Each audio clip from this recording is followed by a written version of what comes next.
And I have to say, in the interest of full disclosure, we just did something like this at Columbia University with 1,000 students. You do this before. There is something special about the curiosity and the interest of young people. Wanting to know, how do they learn from you? Wanting to know, if you were starting over, what would you do? Wanting to know about values. You do a lot of this. Well, about the friendship, we met on July 5th, 1991, and hit it off immediately. Bill was a little reluctant at first, but he got there. And reluctant to come. Yeah, definitely. No, I mean, if it wasn't for his mother, we probably wouldn't know each other. And we've had a good time ever since. And we've cooperated on, particularly on the giving pledge, but other things as well. And I have to say, everything about it's turned out well. He sits on your board? He sits on the Berkshire board, and we have a lot of fun talking about a lot of things. But the big thing that really came out of one of those discussions really was the giving pledge. That's worked out so much better than I ever anticipated, Charlie. I mean, I thought if we got 30, 40 people, And how many have you? I think we're 156 or something like that. And the people, and now we've gone beyond the borders of the United States, which I didn't feel would originally happen. And people are learning more, our members, about effective philanthropy. They're learning about things that didn't work. They're learning about how people handle within their families, wealthy families. And it's worked out so much better than I would have guessed 6 years ago or 7 years ago. Both of you have made the point that there are a lot, because of success in technology, there are a lot of people with a lot of money who are much younger. Yeah, it's a great thing that these companies are doing so well. And as a group, I'd say it's a particularly philanthropic group. I didn't give huge gifts until I was 45. Some of them in their 30s are already doing amazing things. Why and were you, if the word is reluctant to give early than that? I hadn't taken the time to understand where the huge payoffs were. And I was pretty maniacal about Microsoft. And only in my late 30s, with some encouragement from my wife, Melinda, did I start to study it, talk with her about it. We knew we would do it by the time I was 60, but as we were doing that learning, we decided we should accelerate it. And we found a lot of ways that we thought we could have high impact. And the principal sort of mission call was that all lives are equal. That's right. And a lot of that outside the United States has gone to save lives and have kids grow up to be healthy. How did you decide that you'd rather give your money to the Gates Foundation than create some foundation of your own and go out and find people to run it and do whatever you wanted to do? Well, my first wife, Susie, and I actually started a foundation over 50 years ago. And we'd talked about it since we were in our 20s. And I always thought I'd be rich. She didn't think I would be. And I said to her, if I compound money at the rate I hope to compound money, there will be really large sums later on, and you're good at giving it away, I'm good at making it, so I'll make it first and you give it away. And she thought that was sort of half a cop-out and half logical. and probably told you so. Yeah, absolutely. And so we did something, like I say, it was started over 50 years ago, but I really thought that there would be large sums later on, and that she was particularly good at empathizing with people, understanding their needs, putting the personal energy into it, and everything. She would be better at giving away money than I would be. And she died in 2004, as you know. So then I had to rethink what I was going to do. And so in 2006, I decided that essentially 5 foundations, the Bill and Melinda Gates Foundation being the largest, and I looking for people that had similar goals with philanthropy than what I had. And the idea that every life is of equal value is just fundamental to me. Whether you're lucky, you can be lucky. And you knew Bill would run it well. Oh, of course. He had his own money up, which is a big deal.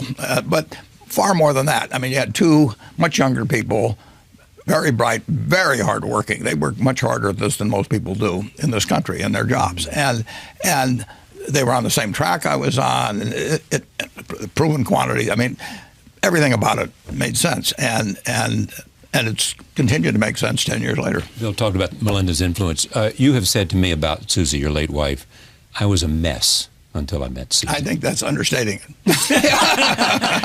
Yeah, no, she changed my life. I mean, there's no question about that. How did she change your life? Well, I was a very lopsided, not well-adjusted person who happened to be very good at one thing, and she put me together. I mean, and it wasn't overnight either. I mean, but she just had that little sprinkling can, and finally she saw a few sprouts come up. Was it a coming together of opposites, or? No, I wouldn't say that. We had very similar values. We were in sync, big in a very big way,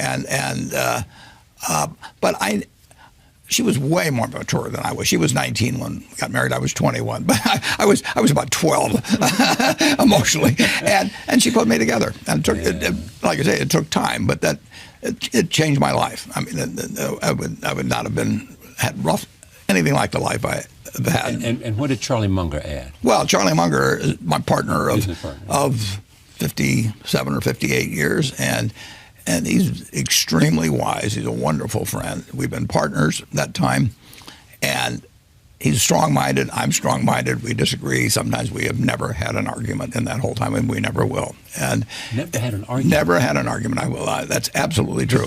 You must disagree on things. Absolutely, we disagree. But so if you disagree, how do you decide to? Well, what he says at the end is, when we disagree, he says, well, Warren, you'll end up agreeing with me because you're smart and I'm right. I mean, where do I attack that particular problem?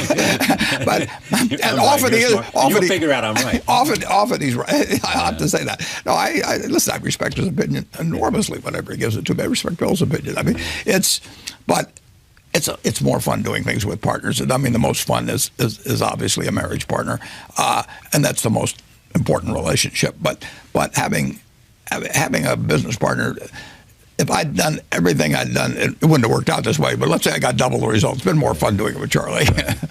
Who says no to Bill Gates? Well, Melinda's one. I've seen it happen. Now, it's great when somebody knows, when you might move too fast or be over optimistic, and if a team comes in and I'm pointing out things we haven't done, and maybe they're not as motivated afterwards, so they can get me to correct that. I've matured a lot, and I give Melinda immense credit. She still has work to do, but I think I'm getting there. And complementary strengths where you share the same goal is a great thing. I had that with Paul Allen in the early days of Microsoft. I had that with Steve Ballmer as Microsoft got going. Now, both in my family life and the foundation, it's Melinda. How much time do you spend at Microsoft? I'm there about 15% of the time, and I get to work just on the R&D part, brainstorming with people, thinking, okay, how we're going to take this artificial intelligence and make it understand, help you use your time better. It's a very exciting time in software, and there's 5 companies that are in a really strong position. Microsoft is leading in some really cool stuff. So the way that a business takes information about customers, about communication with customers, looking at data, that mission of really using data and AI and getting the productivity of all those workers up because they see more information, Microsoft is the leader in that. And it's a wonderful niche. It's a multi-$100 billion niche that they're strong in. And that they will be innovating along that line more in the next 2 years than ever in our history. You have a passion for artificial intelligence. You do. Yeah, it's the ultimate dream when you start working on software is the kind of deep understanding and intelligence that humans have. So it's been the holy grail of when can the computer learn to play games? When can the computer learn to read? When can it understand speech? And things like speech and vision have made such progress in recent years. I mean, you've been tracking this and exposing your viewers to some of it, because I can't overstate that even for people in the field, it's a pretty magical time. And its potential is to do what? Change everything? Well, in the first instance, to be the best assistant ever, to look at all your information and help in the few minutes between meetings what you should look at, or when you're trying to plan a trip, organize things with things, to be a much, much, much better assistant than it is today. And then eventually certain mechanical tasks like warehouse work or driving, that it would take that over. But for intellectual work, it will just magnify the creativity and make your time more valuable. Are you interested in technology? I don't have enough. I don't think I have a natural bent that way to start with, and I'd be so far behind. I never would catch up with people that have been working on it, and it would not be a game I would be winning. Is a principal criteria for you understanding the business? Yeah, I have to understand the business, and there are lots of businesses that I don't understand. Some of them may be almost ununderstandable, and others are just outside my sphere of confidence. But you do have people now that do have that kind of expertise, or you have brought in. I have two people who themselves have different circles of competence, but they aren't chosen because they have a different circle or anything. There's a lot of overlap. There's overlap between them. And the important thing, is not how. It's nice to have a huge circle of competence. It's much more important to know where the limits are of it. You can do very well if you only understand 5% of the businesses in the country, and find plenty of opportunities. And you know which five. That you've got the 5% are in that circle. Yeah. I mean, you made a huge purchase in 2016. Precision was bought in 2016. Yeah, it was bought in 2016. $37 billion. Including debt, 33 or 4 billion of cash and assumption about 4 billion of debt. Is it harder and harder to find an acquisition candidate because? Sure. I mean, we got to move a needle on 400 billion of market value, and if we make $1 billion, we're talking 1/4%, and that's after tax. I mean, that's more than $1.5 billion pre-tax. So it's hard to find things. I would do better percentage-wise if I was working with a much smaller amount of capital. How do you find them? It's interesting. I'll get a call. I'll be sitting thinking, and I mean different things. In terms of buying private businesses, it's because I get a call from a private seller. But occasionally, I just decide to act, and we never do anything unfriendly. But in terms of buying whole businesses, but I mean, are there people who know you and are close to you on the lookout for you, or not much? It's unlikely that. Yeah. Charlie, we've net bought $12 billion of common stocks since the election. Now it's in my mind which ones I pick. Now, the guys that work with me, the two fellows, they probably bought a little bit or sold a little bit too. But those are ideas that I've either come at it from a different slant in some way or whatever it may be. Is airlines one of those?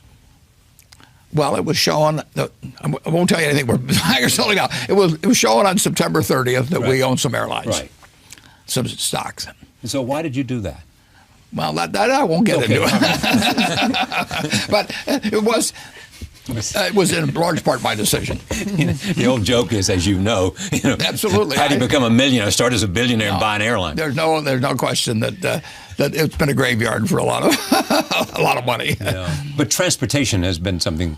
Yeah, but they're not related. The railroads and the airlines are not related at all. They're different kinds of businesses.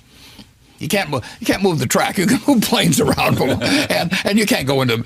I mean, airlines attract people just by there's a certain romance to it, like Hollywood does or something, and so you can actually go into the business. And more than 100 airlines have gone broke, in the last 20 or 25 years or something like that. So it's a different sort of business.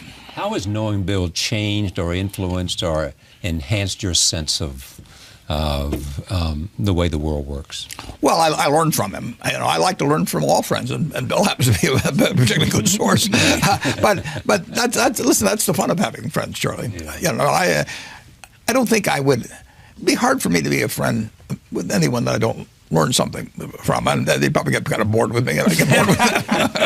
Who's that guy talking about stocks? And Bill, what have you learned from him, being associated with him? Well, an sitting on his board immense amount. He wrote an article for Fortune magazine that I read before I met him about that it's not necessarily a good idea to leave large sums to your children. So that was pretty fundamental, and I remember reading that, and I was convinced that was right, and it meant, wow, now you have to think of how to give it away. I also remember Warren showing me his calendar, and I love this. I had every minute packed, and I thought that was the only way you could do things. And the fact that he is so careful Let's see this. about his Can I time. show this to the audience? Yeah. Listen, He has days that there's nothing on it. that there's nothing on it. Absolutely. Yeah, I'm trying to Some show. of the best ones. And Well, this is October. it's very so high I'll tech. go Be back. careful. No, You here- might here. not understand I'm it. going to hold. I'm not going to show the thing. But this is the week of April, of which there are only 3 entries for a week. Yeah, there'll be 4 maybe by April. File tax So return. that taught you what? To not to crowd yourself too much and give yourself time to read and think and. Right, that you control your time, and that sitting and thinking may be a much higher priority than a normal CEO who, there's all this demand and you feel like you need to go and see all these people. It's not a proxy of your seriousness that you filled every minute in your schedule. And people are going to want your time. Yeah, and it's the only thing you can't buy. I mean, I can buy anything I want, basically, but I can't buy time. And so to have time is the most precious thing you can have. I better be careful with it, Yeah. man. There's no way I will be able to buy more time. And living in Omaha makes that easier. That makes it a lot easier. I for 50, whatever it The is, same house. 50, well, then for 54 40, years, yeah, right. I've spent 5 minutes going each way. Now, just imagine that was a half an hour each way. I know the words to a lot more songs, and that's about it.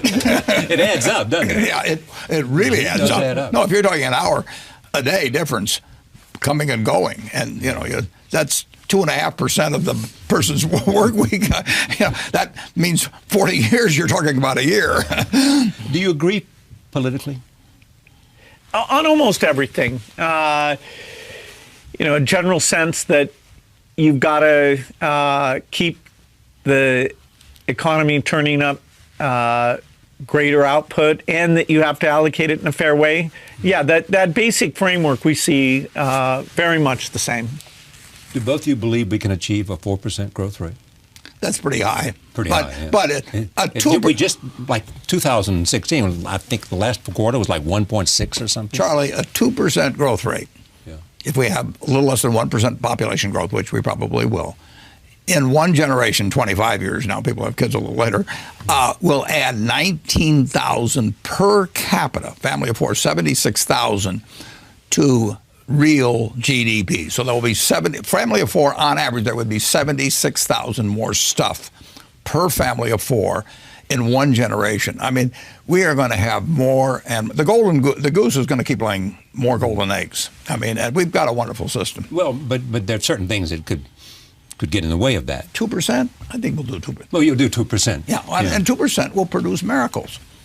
Yeah, But 3% is probably possible, isn't it? It may or may it could be, but that would be fabulous. Right. But 2% will produce 19,000 per capita. That's greater than exists in a whole lot of countries. That will be added. The question is what we do with it. How do you see the future of China? Well, they've done a great job on some things. They're not a democracy, and so it hangs in the balance how their political system will evolve. But in terms of raising incomes, getting rid of poverty, improving health, it's an unbelievable miracle that they're embraced in their own special way of the market. Since really just 1990, they've done very well. And so they're the second biggest economy in the world. They're serious about trade. They're serious about clean energy. They are super important. The most important relationship in the world is the U.S.-China relationship. Clearly, because they're the 2 biggest economic powers in the world. And they're rising. And they'll continue to be. And we're strong, and we're going to stay very strong. Yeah. What could make us not stay strong? There's a lot of strength that we've built up over decades. The way we do research, our universities, the way that people take risk, and that's why our technology companies are still so strong. Our biotech companies are still so strong. So the education system is one that we need to go back and look at. And that is one huge source of inequity. Because if you get a great education, actually, the outcomes are are pretty good. Different. The Yeah, but mobility. your experience has told you that's much harder than even you imagined. Improving the U.S. education system, yes. The dropout rate has gone down a bit, so that's great. But the overall reading scores, math scores, and the inequality hasn't budged much in the last 10 years. And one of the goals of our foundation is to, working with partners, change that. And so far, it's proven to be one of the tougher ones, but we still believe that it's super important, and there are promising, if we look at individual schools, we see great things. So we still believe it's achievable. All the talk about immigration, I want to talk about it a little bit, but all the talk about immigration, are we still looking at a situation where some of the best and brightest from overseas come here, get an education, and then go back to India or China or wherever it is, rather than staying here? Well, a lot do stay, and the most important import the U.S. has ever had, by far, is human talent. It's been to our benefit that a lot of the hardest working, best and brightest from almost every country in the world have wanted to come to the U.S. And so if you look at university departments or doctors, engineers, people starting up companies, building jobs, it's been a huge strength of ours. We haven't always made it super easy for that to work, but it has worked very, very well. So the number going back, it's meaningful, but net, we are still a huge beneficiary of human talent. But it used to be said, and Tom Friedman, I think, first wrote this, we ought to staple a green card to every diploma. Yeah, I believe that. Now, is that a bias because I'm from the tech industry where we can create multiple jobs around the engineer instead of having to do that outside the United States? Yes, I believe that keeping talent in the country is a great thing.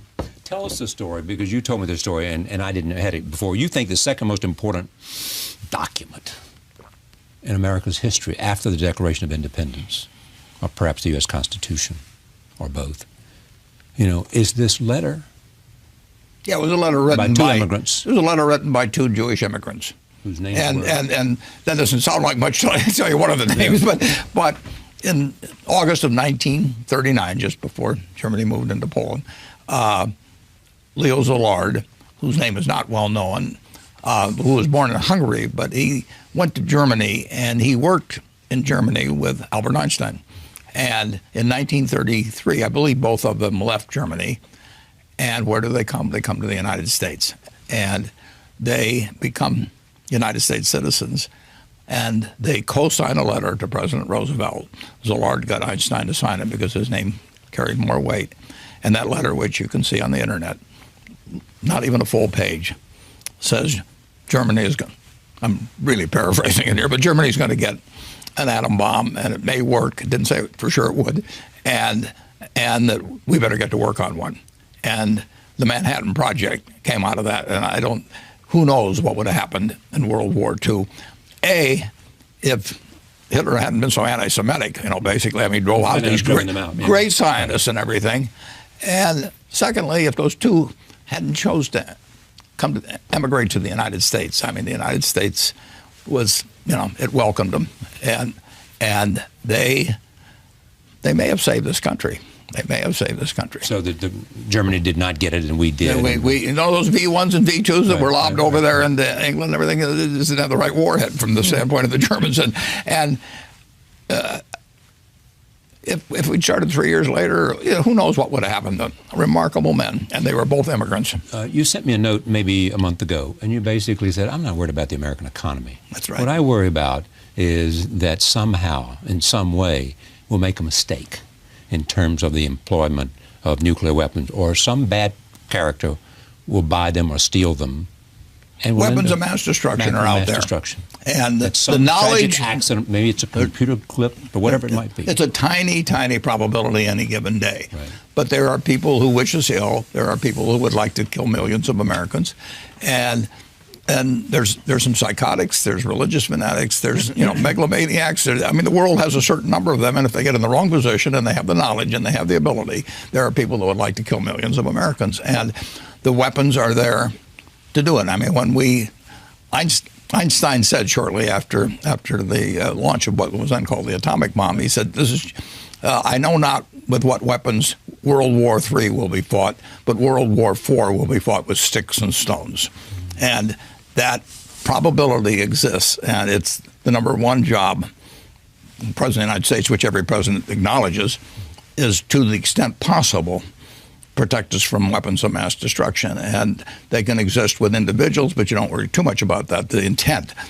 But with organizations and maybe even with a couple of nations. And it's the only real cloud on America over time. We'll solve the economic problems, but that's number one. You agree? I agree, and it's not just nuclear weapons. No. The bioterrorism piece is also quite daunting. And what's the bioterrorism piece? Well, in an extreme case, somebody would reconstruct, say, a smallpox virus and have that spread, and it would not only kill millions, it could potentially kill billions. And there was on the op-ed piece in the New York Times within the last about 2 years. I checked with Bill because I don't understand this stuff well enough, and he said, "Yeah, it makes sense that in terms of being feasible." And it was basically about reconstituting smallpox. I mean, there are people in the world, there may be organizations, probably are organizations, that would love the idea of creating a smallpox epidemic. And how do you prevent them from doing that? Well, you want to have surveillance to catch it as soon as you can. You want to have medical tools where you can create a vaccine and protect people. Science is working on the defense part of this. At the same time, it's making the offense slightly easier. So if we're vigilant, there's a lot of steps we can take to make the risk lower, just like minimizing access to fissile materials meaningfully reduces the chance of a nuclear weapon. There are some who argue that the next war will not be a nuclear war, or it may perhaps not even bioterrorism. It will be a cyber war. That's a third area. And I personally think there's only the three, but that's not much comfort. Yes, a modern society depends on electricity and communications and information flow.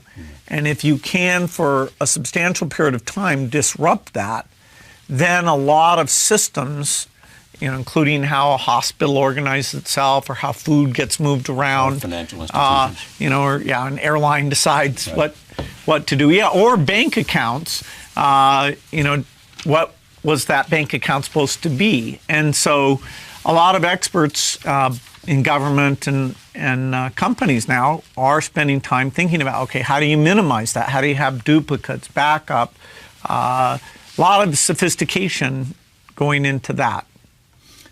Can the United States risk a trade war with China or with Mexico?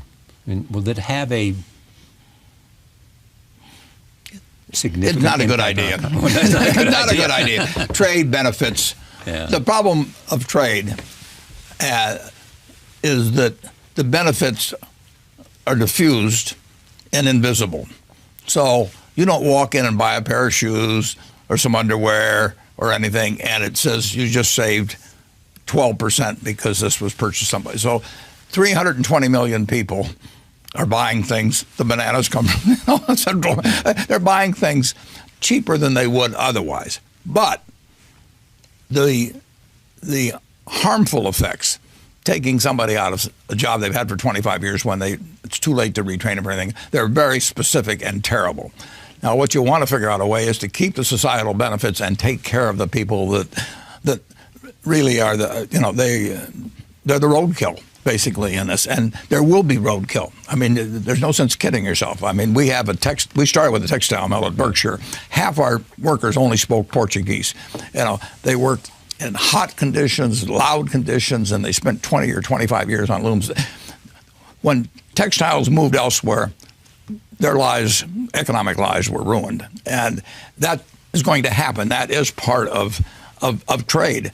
And the benefits, somebody buys whatever textiles we were turning out, handkerchiefs or anything, they may buy them a little cheaper. And we've got to keep the trade benefits everybody, us and them. As a society, it penalizes certain people terribly. And we've got to take care of the people that are getting hurt because we've got the resources to do it. And take care means what? It means that somehow you have to have some kind of, you got to have retraining and all that when that's feasible. But it isn't feasible when you only speak Portuguese and you're in New Bedford and you're 55 years old and you spent your whole life on a loom. You've got to make sure that person has an income that's commensurate. We can do it as a society, and we don't want to let the individual case prejudice against trade that benefits everybody, but we also don't want to say because everybody's benefited, to hell with this guy. We're rich, we can afford that, and we should do it, and that's how we'll get a good trade policy. Did you appreciate, Bill, the economic insecurity that was out there that Donald Trump was able to tap into politically? No, I'm not an expert on political sentiment, so I was no better at seeing those trends than other people. Or with Brexit and Britain. Again, I was surprised by the Brexit vote. Yeah. And the notion of the populist uprisings that are taking place in a sense of feeding off of that. Well, there's no doubt that younger people and urban people, in terms of their social mores and being seen to benefit relatively more from the new technology and things that are out there, there is somewhat of a divide there. The fact that that would lead to these political results is a bit of a wake-up call to say, okay, what is in terms of economic and social issues, or can we by improving medicine, improving the education system, can we take what the negative views are there and engage in uplift their views of the future? To me, the greatest surprise of all isn't how people voted, because I didn't think of myself as having expertise on that. But this general question, when you say, will your children be better off than you? I believe their children will be better off, but the fact they don't feel that way, that the improvements in health and the new products that will be available to them, and what technology enables them to do and all of that. Right. That is a concern, because if people don't see the arrow of time pointing towards greater things, the idea of doubling down on more research and taking the best education and getting that spread around, it creates a sense of malaise where you don't have the guidance to, hey, some things are working, let's do more of those things. Yeah. But the question I ask also is, could America lose? I mean, if you look at today, we have the best military, we have the best economy, we have the best universities, we have the best talent, and we have the best spirit of innovation and creativity. Could we lose that? I don't think we would. No. I think the odds of losing that are very. This is what you call the special sauce. We've got the special sauce, and we've still got a special sauce. If the rest of the world learns from that special sauce, and it's not a zero-sum game. That's terrific. That is terrific. But it won't deprive us. So overall, in aggregate, our society will be far richer 10, 20, 30 years ago. And if you just take in aggregate, our children will live better. The real question is will it continue to leave lots of people behind? And a specialized market system will leave people behind. There is, if somebody is, however you want to measure it, 10% below average, there are opportunities in this world today have not improved at all, from 30 or 40 years ago. The classic situation is you take the Forbes 400 in 1982. Number one guy was Dan Ludwig. No, your viewers have never heard of. And he had $2 billion. Now that it'd be 30 or 40 times that. 30 or 40 times, and this more highly specialized economy, year after year, different from that agrarian economy of 200 years ago.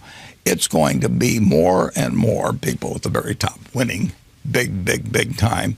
And it really won't do, absent certain types of programs, it won't do much for the person that really doesn't have any special skills for the market. The average person, or slightly below average person in terms of particularly market talents, is not going to do very well unless we have policies to make sure that they participate in some way. And the guys at the top are going to keep doing better. Pardon me? Policies from government. It has to be government. Government is always, I mean, the market system is this traffic cop. It directs resources, it directs brains, and it does a great job of it. But if it also directs all the winnings. It will continually favor more people at the top. Government's always in. I mean, government came in with Social Security, and government, redirects the winnings, so it isn't totally the market system that delivers the winnings. But I don't want to kill the market system in terms of producing at all. We want more and more stuff, but there will be more and more people falling further relatively behind, and that's not a good result. I mean, we can afford it. We can do better. And somebody, I'm sure you saw this. I mean, there was a report, I think, last week, and suggested they took 8 billionaires and basically said they have more wealth than the bottom half of the population in the world. Yeah. Than 50% of the people in the world. Well, and in this country, if you took the Ford 400, they had $93 billion in 1982, and they have $2.4 trillion now.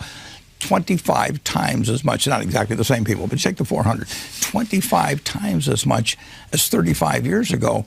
And believe me, that does not strike somebody that's working 40 hours a week and trying to support a couple kids on it and finding, and that their income has remained the same or is less, or they just aren't participating. Or they're threatened by forces they can't comprehend. They can't. The market system just pays more and more. Just think. Say you're a middleweight boxer. I mean, in the 30s you were limited to, you wouldn't even get on the undercard at Madison Square Garden, and it was limited. But then television comes along, and cable comes along, and pay-per-view, and tens and tens of millions of dollars. So at the top, it's terrific. But if you're the 45th best middleweight in the country, it's pretty much the same as it used to be in the 30s. So the spread gets wider. If you're Frank Sinatra, you're a lot better off if you've got television than if you can just play at some theater in New York, like where you started. It's magnified, but throughout. I mean, if you've got a good business idea, you can get it capitalized and become worth billions just on the idea. So it's just tougher. Whereas, you go back to 1800, and if you were reasonably strong and willing to work hard, you were worth 90% as much on a farm as the very best guy. It just the differential, and it'll keep widening. The market system will push it in that direction. But government is there to. And what would you change if you could? Well, I would change the earned income tax credit big time. Yeah. I am where I am. Not by myself at all. I mean, there's 320 million Americans out there, and there's a lot of crosses over at Normandy and everything else, I benefit enormously by having come along when I came along and where I came along. And some people did, and some people didn't. And there's nothing wrong with a market system that rewards anybody that makes life better for millions of people. They ought to get enormously rewarded, but you got to take care of the people that just don't fit well into that particular niche. I mean, if this country paid off based on athletic ability, I mean, I could study 8 hours a day and have all these and I'm still gonna I'll get in the ring or something like that, and 10 seconds later I'm on my back. So the talents that get rewarded in a market system are important because they bring us more of the goods and services that the country wants, and they make all kinds of improvements in how we live. Just incredible, but they leave people behind, and it won't be solved simply by education. You want everybody to. And is it the responsibility of government to do something about this? Sure it is. Sure it is. That's what government. Go ahead, Bill. But the government, also has to keep business in shape, that it has the incentive to do things right, and striking that balance. Should be at the heart of political dialogue. You need more golden eggs. I mean, nothing's going to work. You can have the fairest island in the world and 2 guys who are ethicists living on it, and they're deciding exactly how they should divide up the palm tree. That's the only thing on the island, but it won't make any difference. So beyond national security issues, what do we have to be fearful of in the future? When we've talked about it, some people believe that artificial intelligence offers certain kinds of risk, and you've spoken to that, that it could get out of control, and somehow you've spoken to that, and other people have. What's around the corner that will both benefit us artificial intelligence is clearly one of those things too. But also offers a scary world, whether it is gene editing or what of that kind of. When you think about these things. Yeah, gene editing is a good one, where the promise of helping with disease, making plants that are more productive. Gene editing is, playing with the software of life, sort of the ultimate software work.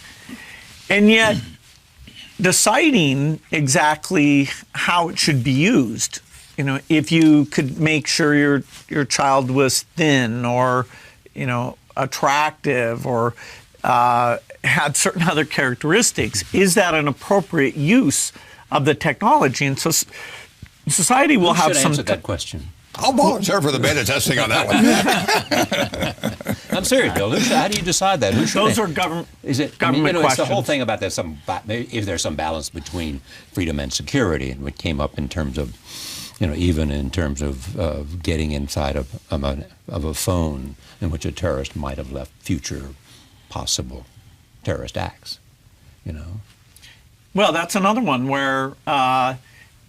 Making sure the government isn't completely blind to what goes on in financial transactions, communications, because you trust that the appropriate policies for when and how government's ability to see information is used. That's another one where there'll be a big debate about.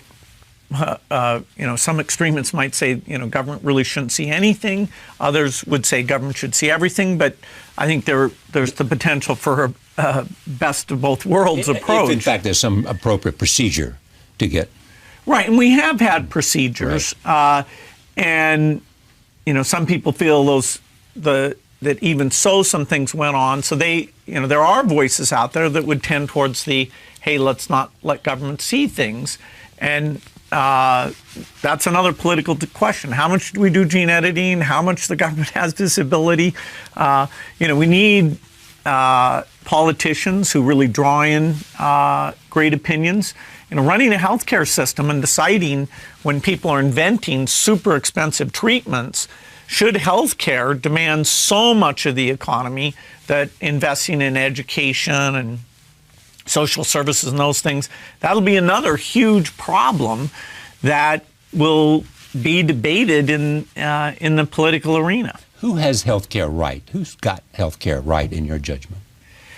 The European countries. Scandinavian or? Well, the UK spends about half as much as a percentage of GDP as the United States. Now, their system has weighting and things like that, but it's hard to express what a mammoth difference that is. I mean, you're talking about almost 9% of GDP difference. That is 1 out of 11 people who go to work every day are the extra healthcare activity here in the United States. So I'm not saying we should just wholesale adopt their system, which is a single-payer system. There are other really good systems that are not single-payer systems. Germany, Switzerland, France, they do quite well. It's one of the few things, access to medical care is one of the few things that we actually do quite a bit worse than other rich countries. There's some, like education, that a lot of rich countries don't do a very good job on. This one is where we're sort of uniquely bad. Healthcare and education, we don't do it as well as other people, other industrialized nations. Most rich countries don't do that well on education. And there are pieces like top universities where we are absolutely the best in the world by a lot. So that one, we're more middle of the pack in terms of our achievement. It's healthcare access where you'd have to say we look particularly bad. Is there a ticking clock on global warming? Yes. Fortunately, it's not overnight. The really big negative impacts are in the 30 to 70 year time frame. Although it has already increased the chance of drought and storms, and we're seeing that. You can see a direct causation there. Yes, the heating effect is already there. Now, overlaid with that is the Pacific oscillation and normal weather things. So exactly how much of it is the heating signal versus those other things, you can get reasonable disagreement. But there's no doubt that that's there. The global average temperature is rising, and the droughts, particularly in places like the Middle East or parts of Africa, we're already seeing some of that. And as you go out in time, it gets a lot worse. So changing the energy system, which has a long lead time of invention and deployment, I feel this is one of the most urgent problems. And is the urgent answer finding alternative sources of energy? Finding that magic three characteristics: reliable, clean, and low cost. And there's many paths to get there. And so we have to encourage lots of innovators trying different things.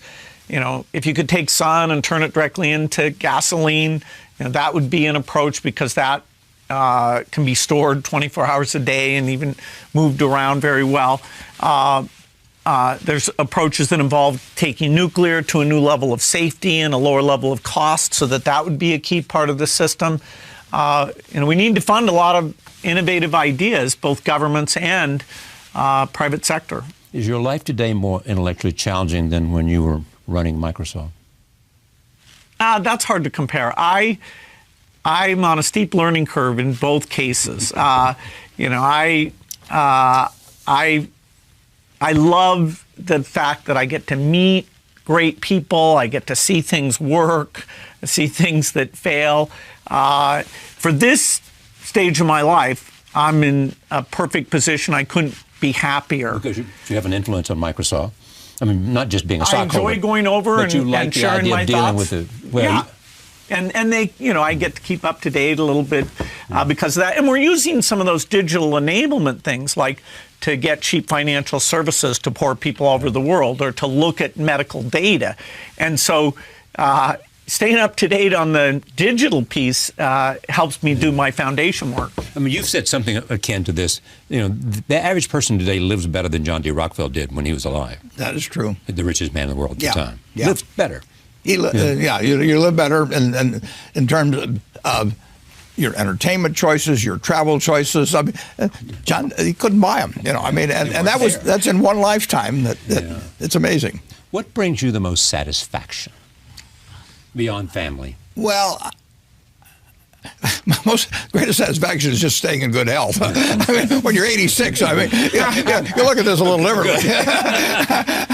So you're in good health? Oh, yeah. I enjoy every day. I enjoy. But what is it that you enjoy? Well, I enjoy running Berkshire. Yeah. I mean, if you get right down into my psyche, that's what I want to be. Yeah, no, it's been my painting for 50-some years. I get to paint what I want. I don't have to do follow what Wall Street is telling me to do next quarter or something like that. So I own the brush, I own the canvas, and the canvas is unlimited.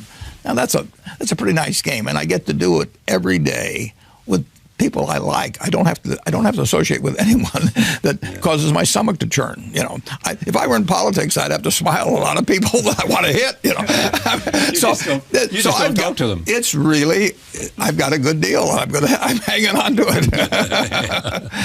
I often repeated the story. Brooke Astor once said to me, "I spent too much of my life worrying about what people thought of me, and then I only care about what I think of them now." I love Brooke. She was good. I only want to see people that I like. Yeah, and my business. I'm lucky that way. I mean, business is so much easier than philanthropy. Philanthropy may be a whole lot more important, but in business, you're looking for kind of easy choices. You're looking for people that you like to associate with, and I mean, to an extent, I can create the world around me. You're saying to me, if somebody walked in your door and they want you to buy their company, and you saw it as a golden goose with a farmer I didn't like? I would say no. You'd say no, even though you knew it would. Charlie, marrying for money is probably a bad idea under any circumstances, but if you're already rich, it does not make any sense at all. But the satisfaction, I mean, what's the metric of satisfaction? It's really doing a decent job of running a place that it's harder to do because of size, but over time. But it's working with a whole lot of people on interesting it's like Gene McCarthy said about, I think, about being a football coach. I mean, it's just difficult enough to make it interesting, but it really isn't that hard. When you get McCarthy said that? Yeah. Well, he had a way of getting people a little irritated sometimes. What brings you the greatest satisfaction, Bill? What, well, I think family? learning things and making breakthroughs, after all the great family stuff, that is a lot of fun. Every once in a while, if something really makes sense and you can teach people about it, share an insight, I think that's also very satisfying. When I sit down with Melinda to write the annual letter, the idea of, okay, I've had a chance to see things. What could I share that is really succinct, that might be helpful to people? That is fun. It's hard. It doesn't happen all the time. But between my learning and being able to share where I see, oh, this is really simpler than I thought it was, that gives me great satisfaction. I would say this too, Charlie. Now at 86, I mean, I've seen a lot of people that have gotten older, and I've never seen anybody that is 70 or pick an age who felt good about their children that felt bad about their life. In all my experience. I mean, you've never seen anybody who felt good about their children that also felt bad about their life. Yeah. And I've seen plenty of people with lots of money that where it hasn't worked out well in the family. They didn't feel good about their children. Or the children didn't feel good about them. I mean, but whichever way. I mean, but they failed at the most important teaching job they had in personal relationship, and sometimes it happens for extraneous reasons. But I really have never met anybody, regardless of their economic circumstances, who felt their life was a failure. Who felt they'd been if their children had become if they love their children, and the children were doing absolutely. They felt good about what they they brought them into the world when they their achievements and they felt like they had equipped themselves for the future. Yeah, I knew one fellow was extraordinarily rich. He'd put a lot of money in his kid's name. He didn't want them to have any control over it. Once a year, he would have dinner with them and try and get them to sign their income tax return in blank. Now, just imagine that, with, in this case, 4 kids, none of them, he wanted to have enough confidence in them or to have, it's just crazy. I mean, he would woo them during this dinner and they knew exactly what was going on, and once a year, and then he'd bribe them sort of to sign their income tax return in blank so he could file and they wouldn't know what they had. I mean, that when you have adults, I've seen just time after time when people have been successes. I've seen plenty of the other too, but successes in business, a failure, and I don't think they feel that good about life.